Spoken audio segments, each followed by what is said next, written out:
Good afternoon. Welcome to another episode of Spilling Tea. I'm your host, Tiffany Daniels. We are going back to the JRC, but first, the disclaimers. If you're unfamiliar with the Stop the Shocks campaign or the campaign against the troubled teen industry, pertinent links are right there in the description box. We got Autistic Hoya's massive archive, where the bulk of the material in regards to the JRC comes from for this channel. Also, we have the article in there written by Neuroclastic, who interviewed over 800 ABA professionals in regards to the JRC's so-called behavior modification program. Remember, that article got so deep under the JRC skin, they actually threatened Neuroclastic with a defamation lawsuit. There's something good in there they don't want you to know. So please read the article, and as always, please share it on all your social media. We got a link to their GoFundMe as well, because unlike the JRC, we do not have access to weird unlimited amounts of power, resources, or funding. For our trigger warnings, folks, when we discuss places like the Judge Rotenberg Educational Center or Agape Boarding School for Boys, you're going to hear vivid descriptions of and catch clips or surveillance footage of people with mental health issues and disabled people being tortured and abused. If you got young children present, please use your headphones. Also, this channel is marked not for kids for a reason. We do use profanity on occasion, as well as speak on dark subjects. If your child's 16 and younger and they're watching this, very obviously parental supervision is advised. Now, we're moving on to the last sentence. Well, a few sentences, and it's a little bit of a doozy. So let's go ahead and get started, shall we? All right. However, despite this progress, RM's funding agency, the Massachusetts Department of Developmental Services, removed him from JRC on his 22nd birthday against medical advice and placed him at Hogan Regional Center. This is going to be another episode of Tiffany Repeats Herself. For you, JRC, what that means is this is perfectly normal. You are a residential school program. At that age, RM is an adult. In technical terms, when you're in the service system, that means he is within the age range where it is completely normal to start gravitating towards getting them transitioned over into adult services and adult programs. Okay? But the progress and they just took him away because that's what happens when you hit that age bracket and you're in the service system. JRC, please stop playing the martyr here.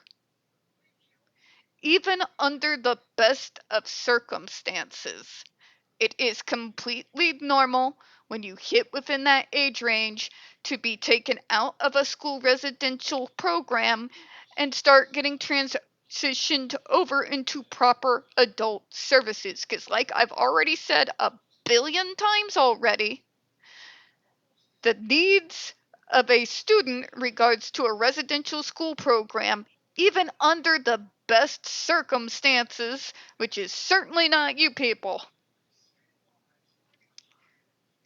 he would still, around that age, be transferred out into adult services because the needs as we age change.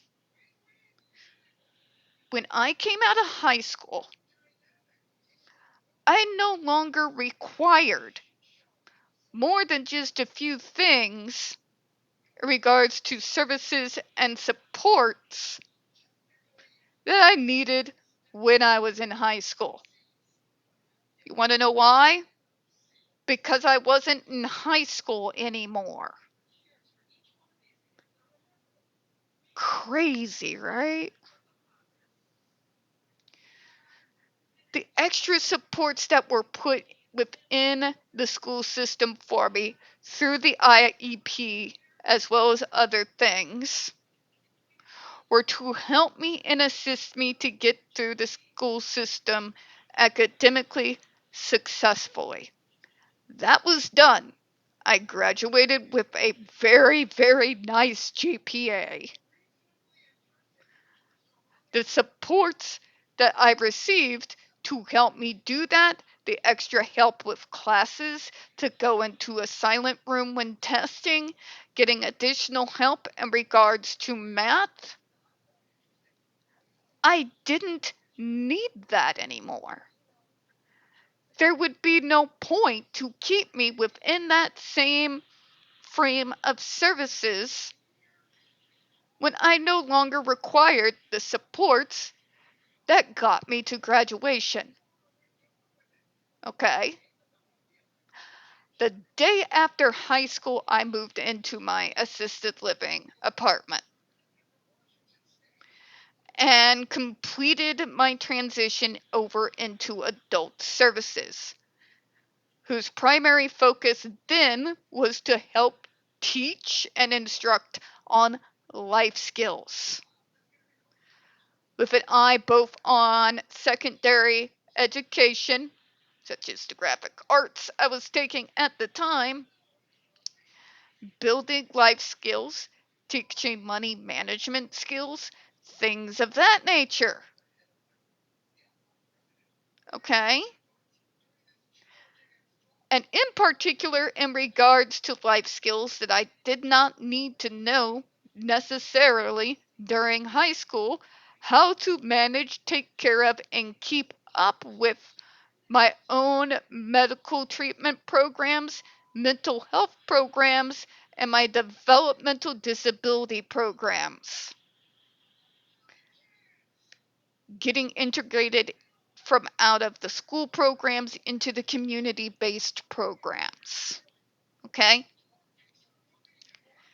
It's uniform and completely normal.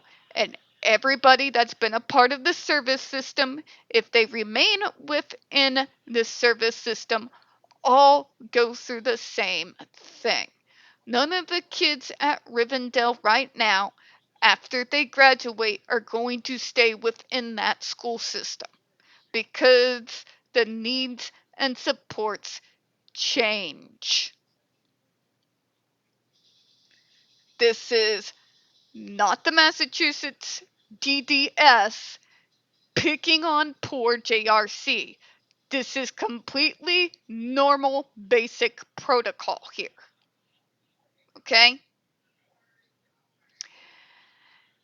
If MDDS had a bone to pick with the JRC and the balls to see through with it, believe me, the JRC would know because they would have been contacted by lawyers, not MDDS.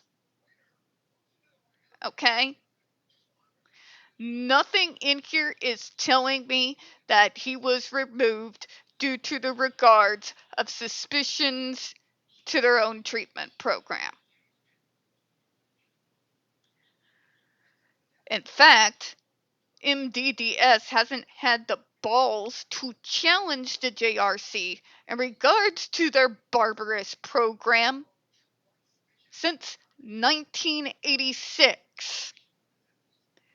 Because unlike the JRC, state departments don't tend to have access to unlimited streams of money either.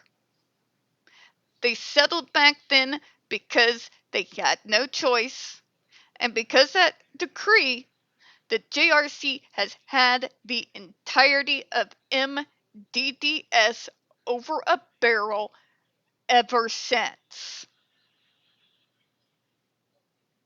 Okay? But it was against medical advice. Whose medical advice, JRC? Whose medical advice did that go against? Are we talking about clinicians from the JRC? Because if that's correct, it's irrelevant. If the So-called medical advice is coming from professionals whose paychecks the JRC signs, their input means jack and shit. Okay? You are more than welcome to prove me wrong in JRC. You are more than welcome to produce evidence that the medical advice given was from individuals who are not under your payroll. I'd be happy to actually review those receipts. In the words of Cat Williams, don't worry, I'll wait.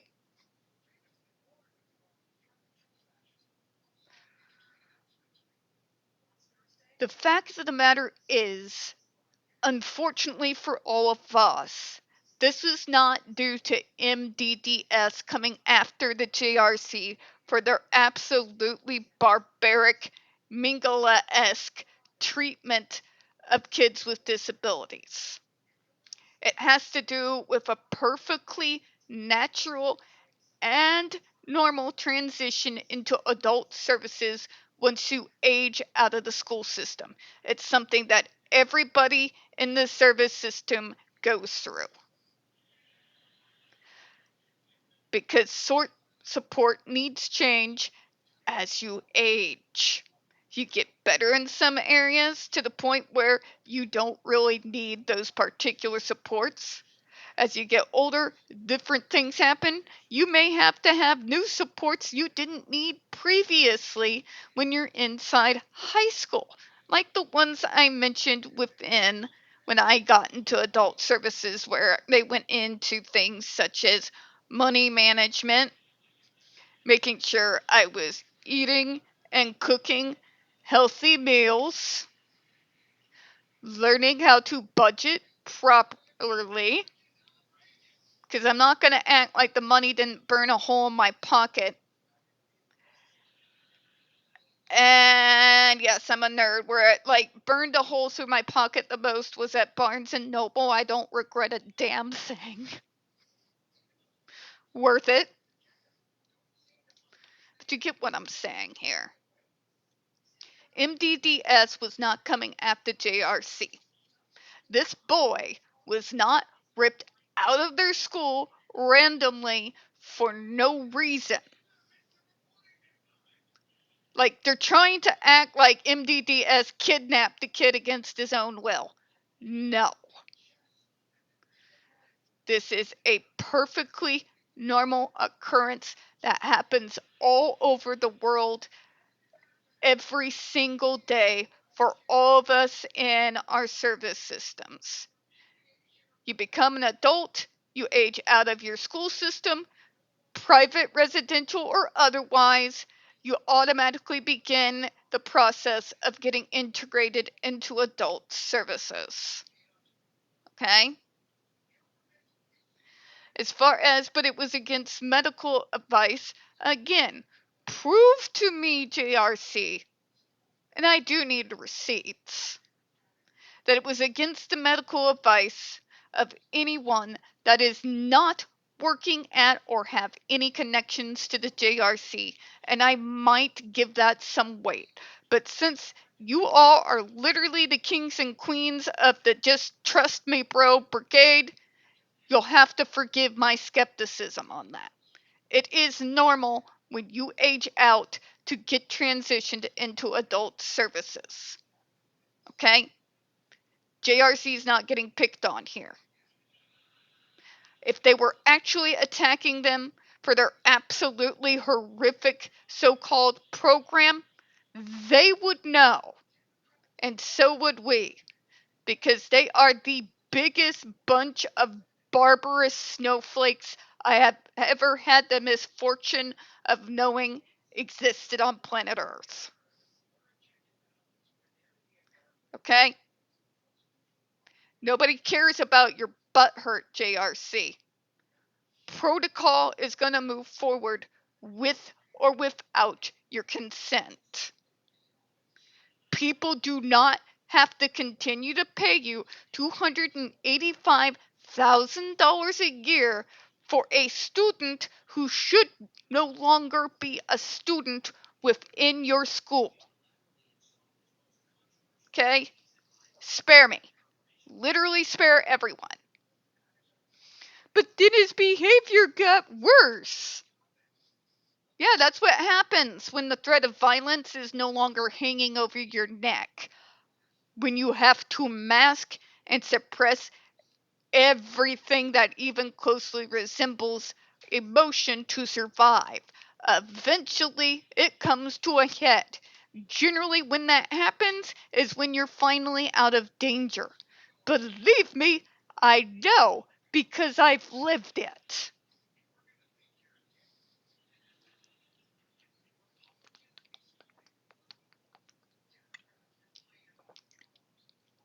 We're going to go ahead and close out on this, but namely, guys, in situations, EL with RM here, when you hit a certain age, you automatically begin to transfer over to adult services. If there were actual complaints, you would see them lodged. And as Lydia Brown is a boss on grabbing and bringing to us receipts, we would have that information inside her massive archive. We do not, they have not, it's normal protocol to sit there and bitch and whine at what they damn well know is perfectly normal protocol is nothing more than a toddler stamping their feet getting mad because somebody stole their lollipop. We're going to go ahead and close out on that. Folks, we don't get very many views on this channel, and the few we do tend to get removed from time to time. So please don't forget to hit the like button, hit subscribe, and please don't forget to hit the comments. I do appreciate your time this afternoon. And as always, folks, we here at Spilling Tea hope you have a good one. I'll see you here in a little bit. Bye-bye, everyone.